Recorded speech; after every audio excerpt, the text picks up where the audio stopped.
జగిత్యాల జిల్లా రాయకల్ మండలంలోని మైతాపూర్ గ్రామంలో సర్పంచ్ అజరుద్దీన్ స్వచ్ఛ భారత్ కార్యక్రమం నిర్వహించారు. ఇందులో భాగంగా గ్రామంలోని మురికి కాలువలలో పేరుకుపోయిన చెత్తను సర్పంచ్ స్వయంగా తొలగించారు.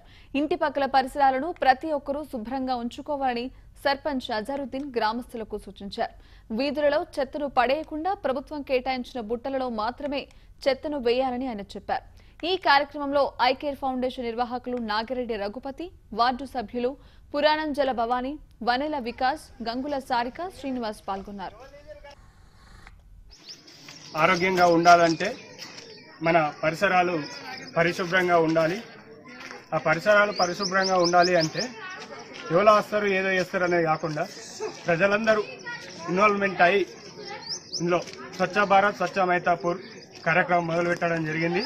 ఈరోజు మా మైతాపూర్ గ్రామంలో ప్రతి వార్డు వాళ్ళు గ్రామ ప్రజలు ఇన్వాల్వ్మెంట్ అయ్యి వాళ్ళ డ్రైనేజీలు వాళ్ళే తీసుకోవాలి, పరిసరాలని పరిశుభ్రంగా ఉంచుకోవాలి, ఆరోగ్యంగా ఉండాలి. ప్రతి వారం ఒకరోజు విలేజ్ క్లీనింగ్ డే పరిశుభ్రపరచుకునే రోజును ఏర్పాటు చేయడం జరుగుతుంది.